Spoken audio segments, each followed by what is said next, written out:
আজকে 30তম রোজা শেষ, ইফতারিতে এখানে সাদা ভাত, আলু ভর্তা আছে, এটা ডাল ভর্তা, কালারটা আসলে আসতেছে না ভিডিওতে, তারপর বেগুন ভাজি আর আলু ভাজি, টমেটো ভর্তা আছে, শাক ভাজি। এখানে আমার দেবর হালিম নিয়ে এসেছে সবার জন্য। জি, এখানে প্লেটে সবকিছু একসাথে সাজিয়ে খেতে বসে গিয়েছিলাম। এখানে 2 রকমের ফল ছিল, পেঁপে আর পেয়ারা মাখা ছিল। আমাদের বাসায় কাঠমিস্ত্রি ভাইয়েরা আগেই খেতে বসে গিয়েছিল, আমরা সবাই মিলে পরে খাচ্ছিলাম। আম্মা এখানে আমার সাথে দুষ্টুমি করছিল।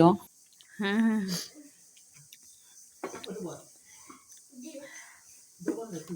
ইফতারের পর বাসায় ঈদের আমেজ শুরু হয়ে গিয়েছিল। আমার যা, আমি, আমার ননদের মেয়ে সবাই মিলে মেহেদি পরে নিয়েছিলাম আমার ননদের কাছ থেকে। সবাই ভালো থাকবেন, সুস্থ থাকবেন।